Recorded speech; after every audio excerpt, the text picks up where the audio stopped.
The form asked for languages spoken.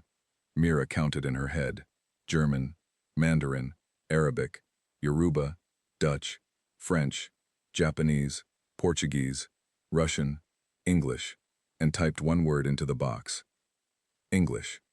She hit submit before she could change her mind. 3 days later, Hartman Global Logistics called her for an interview. The HR woman on the phone had a bright, cheerful voice and spoke the way people speak when they have never had to worry about being misunderstood. She said the company had offices in 14 countries. She said the team was international.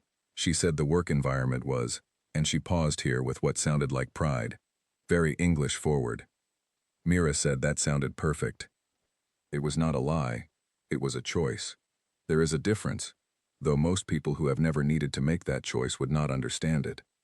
She had grown up between languages the way other children grow up between houses, always adjusting, always translating, never fully landing anywhere long enough to call it home. Her father was from Lagos. Her mother was from Munich. They had met in London and argued in whichever language gave them the most ammunition that day. Mira had learned early that language was not just communication. It was territory. It was power. It was the room you were standing in that no one else knew about. By the time she was 12, she could move between English and Yoruba and German without pausing to think. By 15, her mother had remarried, and they had moved to France, and French had attached itself to her the way French always does, seductively, reluctantly, until one morning she woke up and was dreaming in it. Arabic came through a neighbor in Lyon who kept her door open and her radio on. Mandarin came through a teacher at university who told her, on the first day of class, that she would not last 3 weeks. She lasted 4 years. Portuguese came from a boyfriend who left but whose language stayed, which was honestly the better end of that arrangement. Dutch came from 2 winters in Groningen, working a retail job in a shop that sold outdoor furniture to people who talked openly about their finances, because they assumed the shopgirl did not understand. Japanese she had taught herself from textbooks and podcasts during a period of her life she did not talk about. A period that had given her a great deal of time, and very little else. Russian had come last. It always came last in the story, because explaining it required explaining other things, and she had learned that some explanations cost more than they were worth. 10 languages, 1 box on a form, 1 word typed in. English. She had a reason. She had several reasons, actually, and they were all connected by the same quiet logic. In every office she had ever worked in before Hartman, the moment her language abilities became known, she became a resource rather than a person. She became the one they called when the Italian client was on hold. She became the one who stayed late to translate documents that were not in her job description. She became useful in a way that had nothing to do with her actual skills, and everything to do with a convenience she had not consented to provide. She was paid the same. She was promoted. Never. The languages made her a tool. A very efficient, very underpaid tool. She was done being a tool. At Hartman Global Logistics, she wanted to be something different. She wanted to be seen for what she could actually do, which was understand data, spot patterns, build systems that made large amounts of complicated information easier to read and act on. She was genuinely good at this. She had a certificate from a very good university and 3 years of experience at a firm in Amsterdam where her manager had told her, twice, in his year-end review, that she had the best analytical instincts on the team. He had not promoted her either, but at least he had said it. Hartman was bigger. Hartman was better. Hartman paid more, and had the kind of offices where the elevators were fast and the coffee was real, and people walked through the lobby like they believed in what they were doing. She wanted to work there. She wanted to work there on her own terms, recognized for her own skills, not recruited as a human translation device.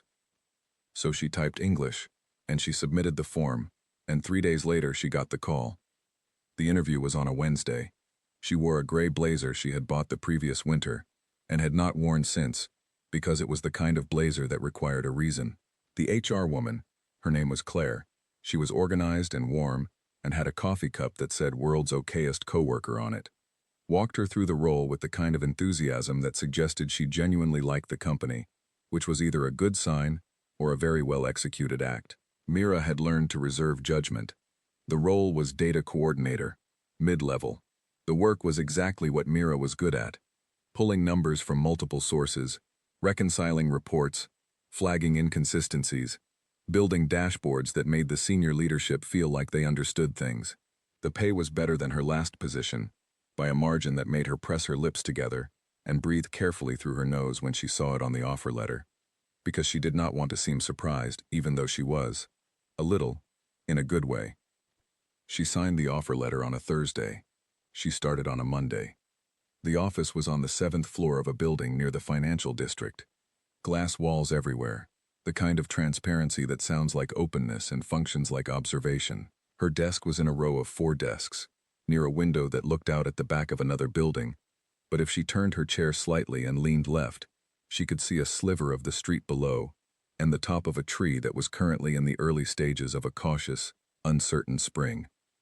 Her colleagues in the data team were pleasant in the impersonal way of people who have worked together long enough to be comfortable but not close.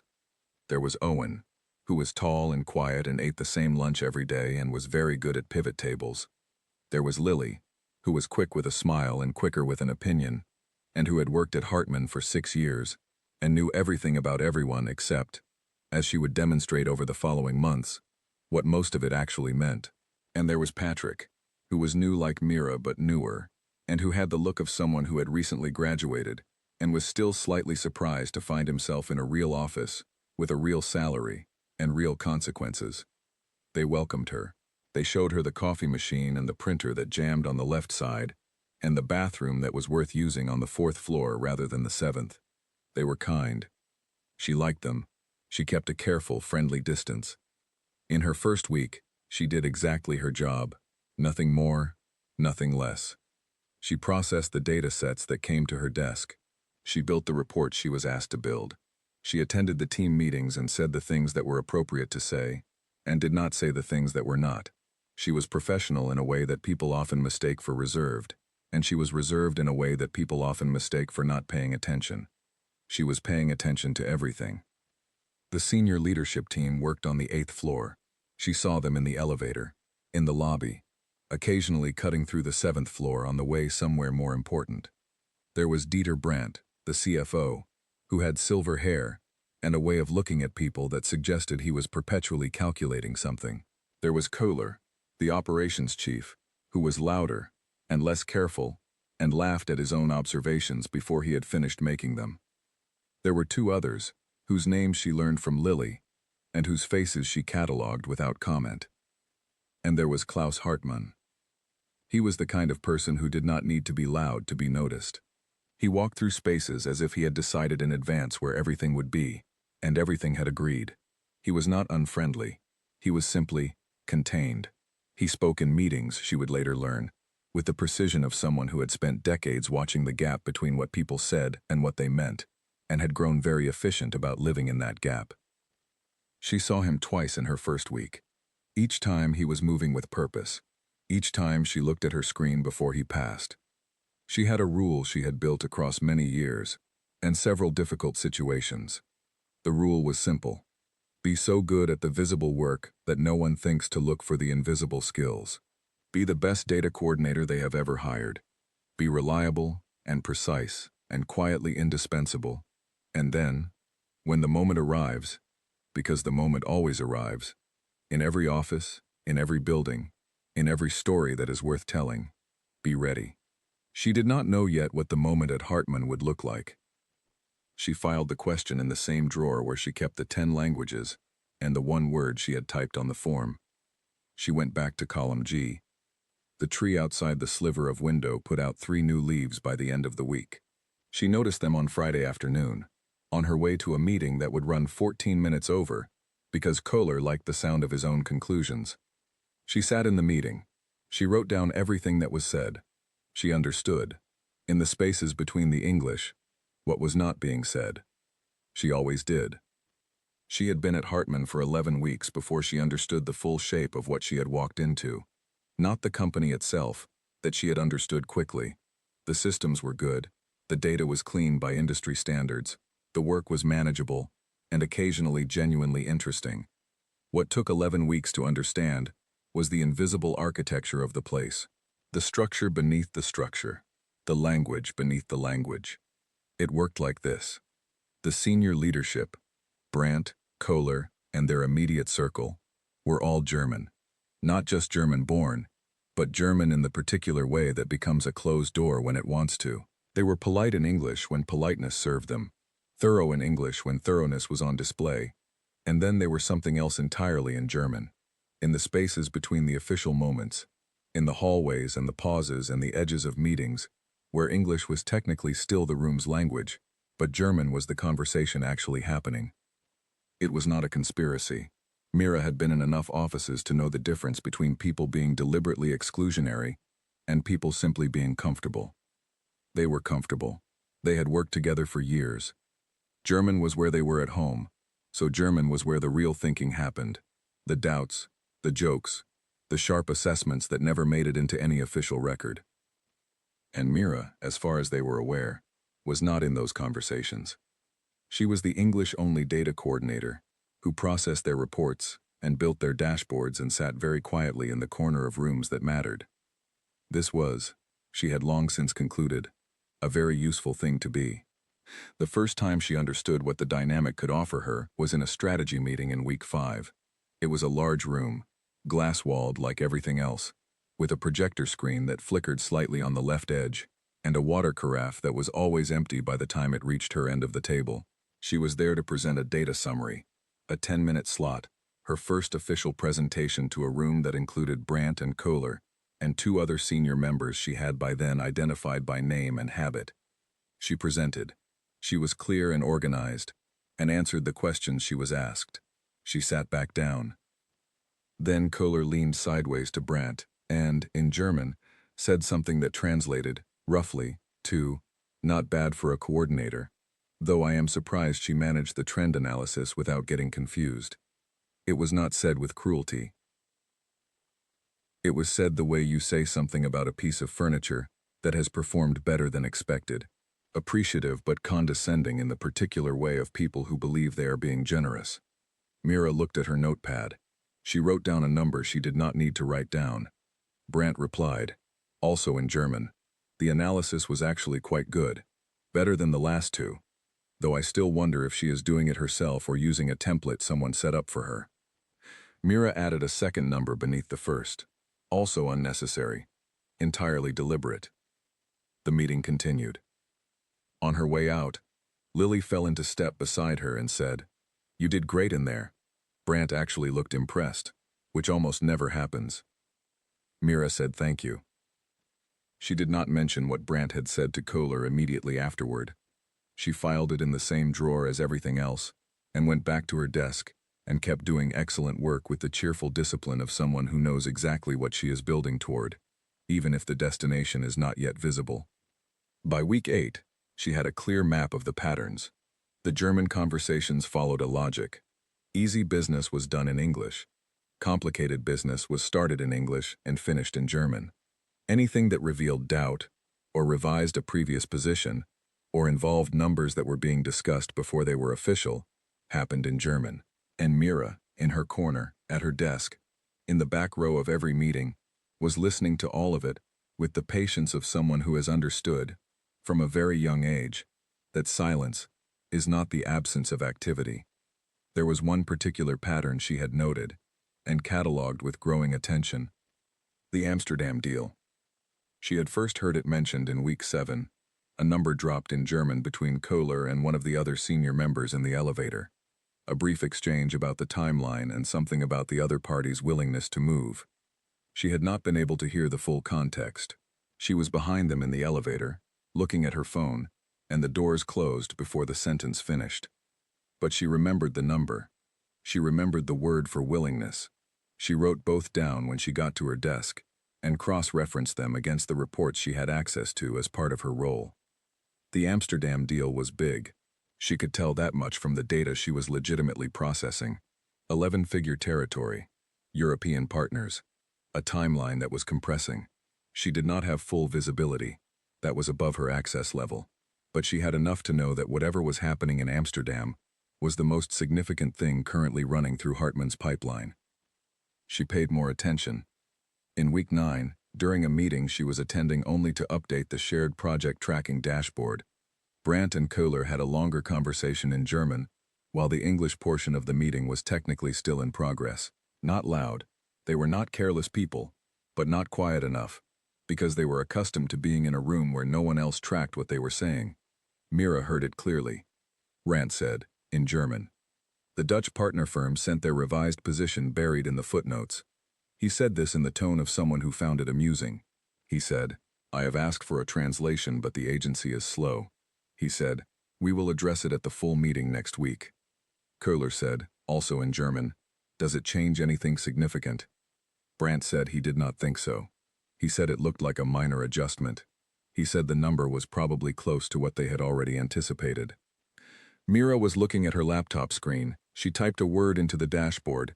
Then she opened a separate document, her own, a private note-taking file she used to track things, and wrote down the phrase buried in the footnotes and the word for the Dutch partner firm. She already knew Dutch. She needed to find the document. She did not have access to it through her regular channels. She knew this. She was not going to go looking for it through channels she was not supposed to use. That was not the play. The play was patience. The play was waiting for the moment when the document crossed her desk through legitimate means, or when the moment arrived in some other form that she could not yet predict.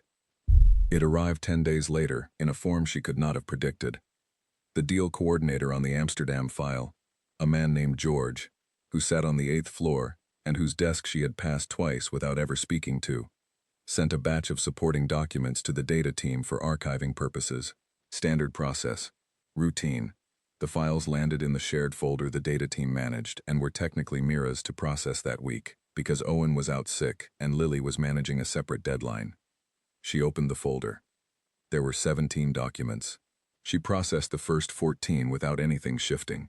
Standard contracts, standard numbers, standard formats. The 15th was a PDF from the Dutch partner firm. It was in Dutch. There was a note from George attached that said, translation pending. Please archive with flag for follow-up. Mira archived it. Then she read it. It took her 9 minutes, which included the time she spent reading 2 paragraphs twice, because the legal phrasing was specific, and she wanted to be precise. The main body of the document was what Brandt had described, a revised position, largely aligned with what Hartman had anticipated. But Section 4, footnote 3, was not. It was 3 sentences. 2 of them were procedural. The third was a number, stated plainly, with a condition attached. A revised ceiling the Dutch firm was prepared to move to, offered with a deadline of the following Friday, which was in 4 days, which was before the full meeting Brandt had referenced, which meant that if the meeting happened without anyone having read footnote 3 in Section 4, Hartman would walk into a negotiation, not knowing that the other side had already moved. The number was 11.2 million euros higher than the position Hartman was currently preparing to counter. Mira sat with this for a moment. She did not feel excited. She did not feel triumphant. She felt the particular clarity that comes when something you have been paying attention to finally comes into focus, and the picture is exactly as significant as you suspected it might be. She opened her desk drawer. She took out a post-it note, the small yellow square kind, the ones that actually stick. She wrote 4 lines on it. The document reference, the section and footnote number, the number, and at the bottom, in small, clean letters, a note that the document was in Dutch, in case anyone had forgotten, though she did not write that last part with any particular emphasis. She just wrote it.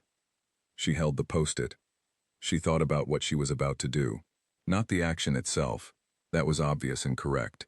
She thought about what the action would mean. About the drawer she had kept everything in for 3 months, about the word English she had typed on a form, about Brandt's voice in the meeting, describing her work with the tone of someone admiring a reasonably capable piece of furniture. She thought about 11.2 million euros, and a deadline in 4 days, and a meeting that was scheduled for next week. Then she put the post-it in her jacket pocket.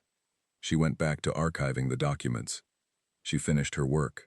She stayed her usual hours. She did not rush, and she did not linger. She walked to the elevator at the end of the day, pressed the button for the lobby, and on the way down she thought, in Dutch, for the first time in a long time, about the outdoor furniture shop in Groningen where she had learned that language, and the customers who had spoken freely about their finances because they assumed the shop girl did not understand. She smiled at the elevator door. The lobby was quiet. The tree outside was in full spring now. She walked past it without stopping and went home. She slept well. She knew the meeting was happening on Thursday at 2 o'clock. She knew this because she had built and maintained the senior leadership calendar dashboard for the past 6 weeks, which was technically a data coordination task and practically a complete map of everything that mattered in the company and when it was scheduled to matter. The Amsterdam meeting was listed as an internal alignment session. That was the official name. What it actually was, she had understood from the German conversations she had tracked across the previous weeks, was the final positioning meeting before the formal negotiation call with the Dutch partner firm. They were going to agree, in that room, on what Hartman's counteroffer would be. They were going to settle on a number. They were going to walk into the call unified and certain. And they were going to be working from incomplete information. She arrived at work on Thursday morning and did her usual work. She processed 2 data sets. She flagged an inconsistency in a quarterly report that turned out to be a rounding error and not an actual problem, but it was the kind of thing that was worth flagging because the alternative was letting it sit in the system and become someone else's headache later. She made coffee.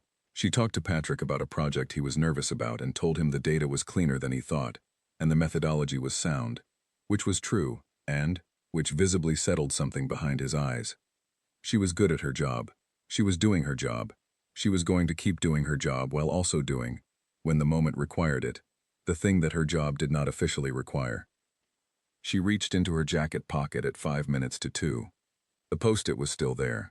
She had transferred it from yesterday's jacket to today's that morning, which had been a deliberate act, a small ritual of commitment. She pressed the edge of it between her thumb and finger and felt the slight stickiness of the adhesive side. She waited until 2:12. She gave the meeting 12 minutes to settle, to move past introductions and the opening procedural things, to get to the part where it was actually underway, and people were speaking with the focus of people who believe they know where the conversation is going. Then she took the post-it and she walked to the 8th floor. She had been to the 8th floor twice before, both times for legitimate reasons, both times briefly. She knew where Hartman's meeting room was, because she had built the map of the calendar, and the map included room assignments. She walked to it without hesitating. Hesitation in a corridor is the thing that makes people ask where you are going. She walked the way she always walked, purposeful, unhurried, as if she had been invited. The glass walls of the meeting room showed her the room before she reached the door. 5 people. Brandt, Köhler, George from the Amsterdam file, and 2 others she recognized. And at the head of the table, with his pen in his hand and his focus on whatever Köhler was saying, Klaus Hartmann. She opened the door quietly. 5 heads turned. The room did what rooms do when someone unexpected enters. A brief suspension. A collective recalibration of attention. Köhler stopped speaking mid-sentence. She did not apologize for the interruption. An apology would have made her look uncertain. She was not uncertain. She walked to the side of the table where Hartmann was sitting. She did not look at Brandt. She did not look at Köhler. She looked at the table surface, which was polished and clean, and she placed the post-it face down next to Hartmann's water glass, with the precision of someone setting down something that matters. Then she turned and walked toward the door. She was almost there when she heard his voice. Mira. She stopped. She did not turn immediately. She took one breath, the kind that settles something, and then she turned. He was looking at the post-it. He had flipped it. He had read it. Something had shifted very slightly in his face. Not dramatically, not visibly to someone who was not paying attention, but she was always paying attention, and she saw it, the small tightening around his eyes that meant he was moving quickly through the implications of something. The room was completely quiet. He looked up from the post-it. He looked at her. "Sit down," he said. It was not a command. It was not a request. It was the particular way a person speaks when they have revised their understanding of a situation and are now addressing the revised version. She sat down. The meeting continued for another 43 minutes. The counteroffer they agreed on was different from the one they had walked in prepared to make.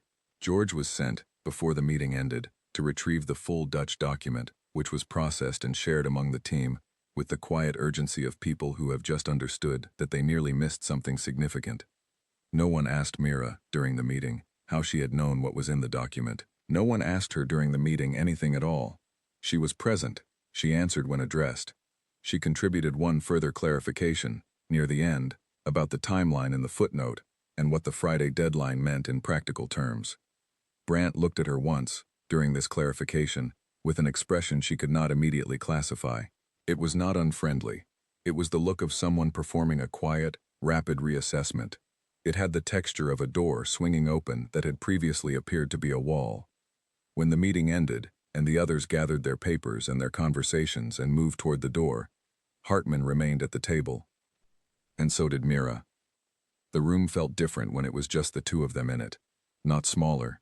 It was a large room, but closer, the way a space changes when it no longer has to accommodate the noise of multiple people performing their roles. Hartman set his pen down. He did not look at the papers in front of him. He looked at her. She looked back. This was, she had found over many years and many rooms, the thing that most people got wrong about silence. They tried to fill it. They rushed into it with words, because an empty space felt like an accusation. She had learned to wait. Silence was not accusation. Silence was information. If you were patient enough to hold it, the other person almost always told you what you needed to know. Hartman was patient too. They sat with the silence for a moment. Neither of them looked away. Then he picked up his pen again and turned it slowly between his fingers, which she had noticed was something he did when he was thinking carefully, not nervously, but with the focused physical engagement of someone whose hands needed to be in motion for their mind to work properly. He said in English, "The Dutch document." She said, "Section 4, footnote 3. He said, "You read it." She said, "Yes." He said, "It was filed as translation pending." She said, "I know." He held the pen. He turned it once more. Then he set it down again, flat this time, parallel to the edge of the table, with the finality of someone moving from one part of a conversation to another. He said, "How many languages do you speak?" The question arrived the way she had always known it eventually would.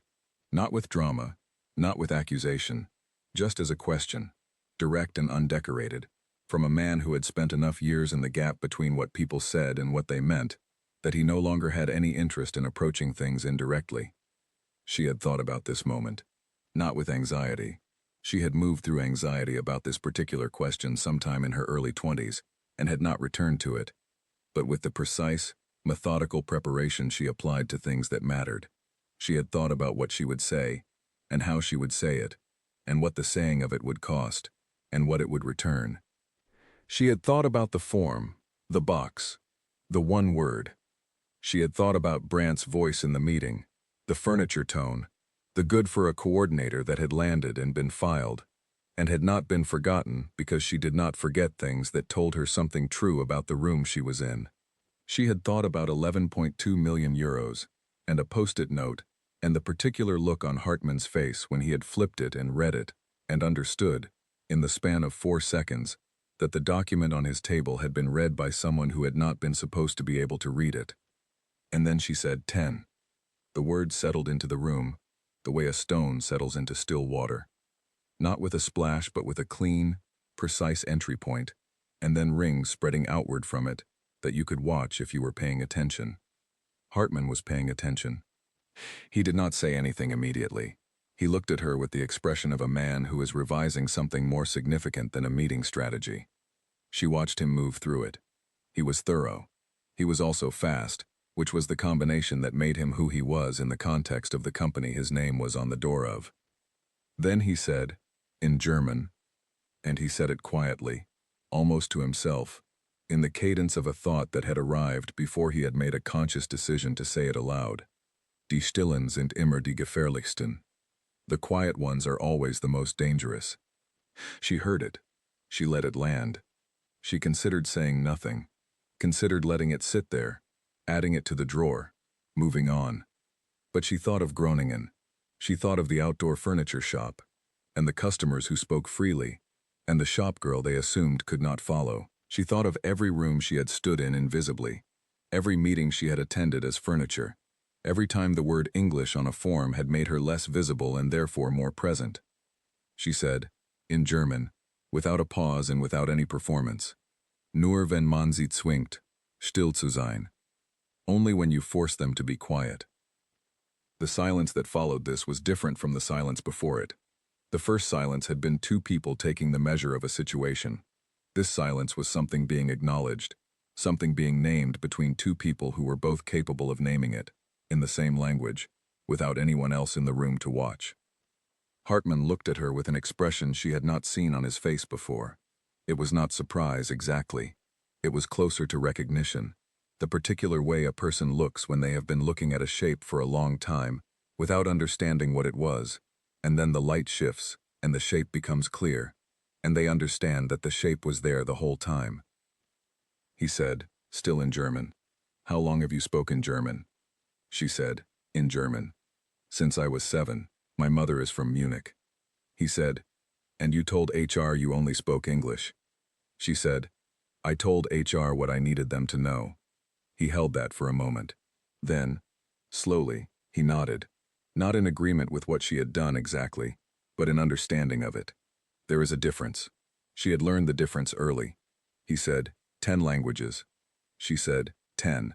He turned his pen one more time, set it down, looked at the post-it, which was still on the table between them, the 4 small lines of her handwriting visible from where she was sitting. Then he switched to English. He did it without announcement, without the kind of performative clarity some people use when they change language to signal that what is coming is significant. He just spoke in English, in the same even tone he had been using in German, and what he said arrived simply, the way genuinely important things often do. "You should have my job." She looked at him. He was not joking. He was not flattering her. He was not performing the kind of generous hyperbole that managers sometimes use to make talented employees feel good without actually doing anything for them. He was saying something precise, with the specificity of a man who did not say imprecise things. She said, "That is a very large statement." He said, "It is an accurate one." She said nothing. He said, "You read a document in Dutch that was flagged as untranslatable by our systems and 3 members of the Amsterdam team. You identified the significant information in a footnote that the senior leadership team had not yet accessed. You calculated the strategic value of that information. You made a decision about how to deliver it that was effective, discreet, and—" He paused, and the pause carried the weight of someone choosing the right word carefully. "Well-timed. You did all of this from a mid-level coordinator position where your official job function required none of it." She waited. He said, "What I want to know is why." She said, "Why which part?" He said, "Why the form? Why English only?" She had thought about this answer too. She had thought about it more carefully than the other answer, because this was the one that required honesty that cost something. Not the 10 languages honesty, which was simply a fact being released from a box, but the honesty about why the box existed in the first place. She said, "Because in every office I have worked in before this one, the moment people knew what I could do with languages, I became something other than my job title. I became available. I became useful in ways I had not agreed to be useful. I was paid the same and given less of what I actually wanted to be doing. So I made a decision." He said, "To hide." She said, "To be seen for the right things first." He turned that over. She could see him doing it. The careful, methodical consideration of someone who respected the logic even if the method was unconventional. He said, "And were you seen for the right things?" She said, "I was seen as a good data coordinator," which I am. He said, "You are also significantly more than that." She said, "I know." It was not arrogance. She said it the way you state something that has been true for a long time, and that you have simply been waiting for the appropriate moment to confirm out loud. He looked at her for a moment without speaking. Then he picked up his pen one final time and made a note on the pad in front of him. She could not read it from where she was sitting. She did not try. He said, "I would like you to meet with me on Monday. Not HR, me directly. I want to discuss a role that does not currently exist at this company." She said, "What kind of role?" He said, "The kind that would have caught the Dutch footnote 3 weeks ago." She said she would be there. She stood, She picked up the post-it from the table because it was hers, and because the information on it was now in the room where it needed to be, and there was no reason to leave it behind. She folded it once and put it in her jacket pocket, in the same place it had been all morning. She walked to the door. He said, in German, as she reached it, "Mira." She looked back. He said, "You were right not to put it on the form." She said, "I know." She walked out. The corridor was ordinary. The elevator was waiting. The lobby, when she reached it, had the same people moving through it with the same purposeful energy they always had. And the tree outside was still there, fully in spring now, the cautious leaves of 3 weeks ago, having become a full and committed green. She walked past it and went home. She sat in her kitchen and made tea and did not feel triumphant, and did not feel relieved, and did not feel anything particularly dramatic. What she felt was the particular quiet of someone who has been carrying something for a long time, and has, at last, set it down in the right place. The 10 languages were still hers. They had always been hers. No one had given them to her, and no one could take them back. But now, for the first time in a very long time, she did not have to decide what to do with them in the next conversation, in the next meeting, in the next room where someone assumed she could not follow. She had walked into the room where it mattered. She had not had to announce herself. They had figured it out. That, she thought, drinking her tea in her ordinary kitchen with the window open and the evening outside doing what evenings do, was how it was supposed to go. The Monday meeting with Klaus Hartmann lasted 91 minutes, which was 41 minutes longer than his assistant had scheduled it for, and which Mira knew, from 6 weeks of managing the calendar dashboard, was highly unusual. She had not prepared a presentation. She had thought about preparing one, and had decided against it, because the meeting was not that kind of meeting. It was not a meeting where she needed to convince him of anything. He had already been convinced. What the meeting was, she understood when she arrived, was a conversation between two people who both knew what the situation was, and were deciding together what to do about it. He had done something before she arrived that she had not anticipated. On the table between them, he had placed the post-it note. She recognized it immediately. The 4 lines in her handwriting, the document reference, the number, the quiet note about Dutch at the bottom. It was the same post-it she had taken from the table on Thursday. She had put it in her jacket pocket. She had carried it home. She had not brought it back, which meant he had another one. He saw her looking at it and said, "I had it copied before you took it. I keep original documents when they interest me." She said, "Does a post-it count as a document?" He said, "Everything counts as a document." This, she would later think, was the most Klaus Hartmann thing she had ever heard him say. They talked for 91 minutes. Not about the Dutch deal specifically, though it came up in context. The deal had resolved well, better than well, as it turned out. The Friday deadline in footnote 3 had been met. The number had been significant. George had sent her a brief email on Friday afternoon that said simply, "Nice catch." She had replied, "Thank you," and had not elaborated, because there was nothing else she needed to add. The 91 minutes were about what came next. He told her he had been looking, for some time, for a function the company did not have but needed. Not a translator. They had those. Not an analyst. They had those too. What they did not have was someone who could be present in the spaces between the official moments. Someone who understood that the most significant information in any negotiation is rarely in the main document. Someone who could read the footnotes, literally and figuratively, in multiple languages, in multiple cultural registers, and deliver the right information to the right person at the right moment, without requiring anyone to explain why it mattered. He described the function. He described what it would involve. He named 3 projects currently in motion at Hartmann where it would have changed the outcome. She listened. She asked 4 questions. They were precise questions, the kind that showed she had understood what he said, and was now testing the edges of it, rather than the center. He answered each one without hesitation. By the time the meeting ended, there was a role. Not a job posting, not a formal HR process, not a structure with a title that fit neatly into any existing category. Hartmann had made a note on his pad during their conversation, and at the end he had said, "I will have this in writing by Wednesday. It will report directly to me. The title we can argue about later." She had said she did not care much about the title. He had said he knew. He said that was one of the things that made her write for it. She moved into the new function at the start of the following month.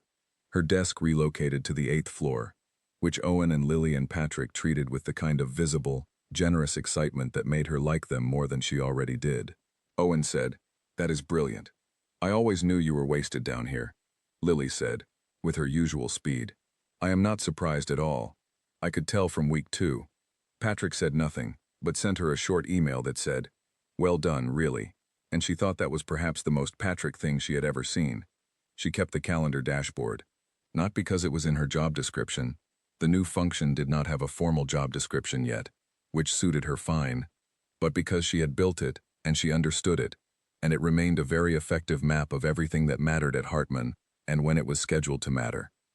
The first trip was Zurich, 3 weeks in, a partnership meeting with a Swiss firm that manufactured precision instruments and conducted most of its internal communications in a Swiss-German dialect that was distinct from standard German in ways that a casual German speaker would have been able to follow at about 70%. Mira followed it at 100. The meeting room was large and very clean, and had windows that looked out at a view that made it difficult to stay focused if you were not actively working. She stayed focused. She was listening to the conversation that ran beneath the visible one, the way water runs beneath ice in winter. Present, directional, impossible to miss if you knew to look. The Swiss delegation's lead negotiator had a habit of slipping into the dialect when he was uncertain. Not when he was confident, when he doubted something.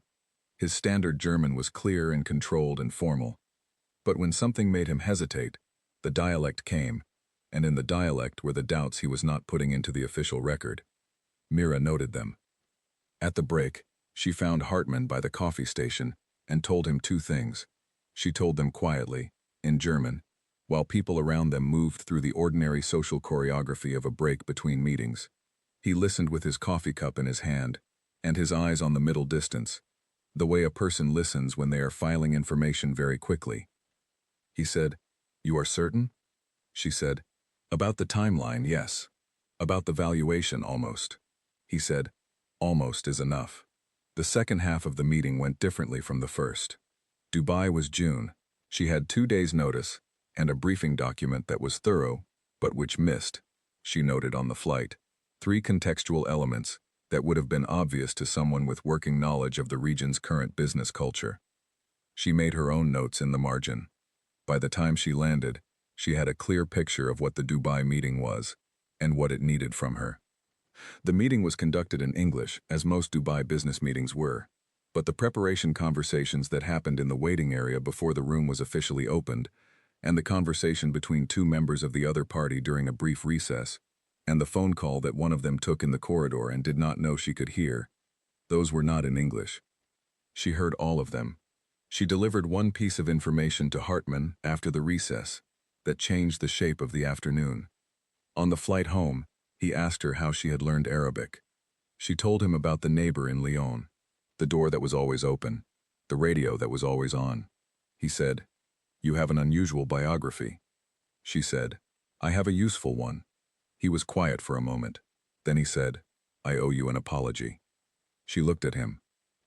He said, "The company, I, did not structure the environment in a way that made it obvious your skills would be recognized. You had to work around a system that was not designed to see you." She said, "I know." He said, "That is the apology." She thought about this. She thought about the form and the box and the word English. She thought about column G and Brandt's voice in the meeting room, and the outdoor furniture shop in Groningen, and the 11.2 million euros. She thought about every room she had stood in, invisibly, and every drawer she had kept things in, and the patient, unhurried discipline of being ready for a moment she could not yet see. She said, "It is accepted." She looked out the window of the plane. The Alps were below them, white and indifferent, and very large, doing what they had been doing, long before the plane was invented, and would continue doing, long after it landed. She thought about what her mother had said to her once, in German, on a morning in Munich when Mira was 10 years old, and they had come back from Lagos, and she had been confused, and a little heartbroken, about which place she was supposed to belong to. Her mother had said, "You belong to all of them." That is not a problem. It is the whole point. Tokyo was September. The conference room was on the 32nd floor of a building that made Mira feel, for the first time in a long time, a kind of specific vertigo that had nothing to do with height. It was the vertigo of someone who has arrived somewhere they have been working toward without knowing, fully, that they were working toward it. She had been in many rooms. She had been useful in many rooms. But this was the first room where she was in it as exactly who she was. 10 languages, 1 biography, 1 function with a title that Hartman had finally written on a contract 2 months earlier after they had argued about it briefly and enjoyably. Cross-continental intelligence strategist. She had said, "That sounds like a spy." He had said, "It is not entirely inaccurate." The Tokyo meeting was conducted in English on the surface and in Japanese in the underneath, which was where all the real information was, and which was where she had been for the past 2 hours, listening with the patience she had been practicing since she was a child, moving between languages and houses and countries, and the particular loneliness of being someone who belonged everywhere and nowhere. She was not lonely here.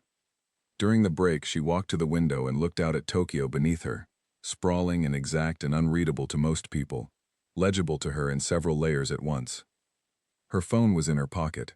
She took it out and looked at the screen and thought about calling her father in Lagos, which she sometimes did when she was somewhere new, because he had the particular gift of making the unfamiliar feel like the beginning of something, rather than the middle of something confusing. But it was the middle of the night in Lagos and she did not want to wake him. She put the phone back in her pocket. She thought about the form, the box, the one word.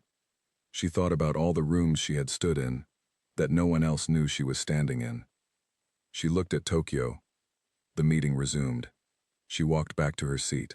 She listened with her full attention, in all the layers the room offered, in all the languages that were running beneath the surface of the official conversation, the way water always runs beneath ice in winter, directional and quiet, and impossible to miss if you know to look. She always knew to look. 6 months after the Tokyo meeting, a journalist from a financial trade publication was writing a piece about cross-cultural competency in global business negotiations. Someone at Hartman, she never found out who, and she did not try particularly hard to find out, had mentioned her name in the context of a deal outcome that was publicly known, if not publicly explained. The journalist called her. She agreed to speak, briefly, which was how she agreed to most things. The journalist asked the question she had been building toward through most of the conversation. She asked what Mira would say to young professionals who were multilingual, but hiding what they knew, either on a form, or in a meeting, or in the particular silence that comes from having learned, through experience, that the visible skill would be taken and the invisible person left behind. Mira thought about the post-it, the walk to the door, the word Mira, landing in the corridor and pulling her back, the 91-minute meeting, and the copied note on the table, and the sentence, "I would like you to meet with me on Monday." She thought about Groningen, and the outdoor furniture shop, and the customers who spoke freely about things they would not have said aloud if they had thought she was listening. She said, "A language you do not declare is a room they do not know you are standing in. Stay in as many rooms as you can. Do the work. Wait for the moment. And when it comes, do not announce yourself. Let them figure it out." The journalist asked, "And if the moment never comes?" Mira thought about this for a moment. She said, "Make one." She thought about a post-it note, 4 lines of clean handwriting, a piece of paper placed face down beside a water glass, by a woman walking steadily toward a door. She thought about everything that had happened after. "Make one," she said again. Then she said goodbye and ended the call and sat in her office on the 8th floor, with the window open and the city doing what cities do in the early evening. And she thought, in no particular language, in the wordless register that sits beneath all of them, about what it meant to have been seen. Not given, not rescued, not discovered like something that had been lost.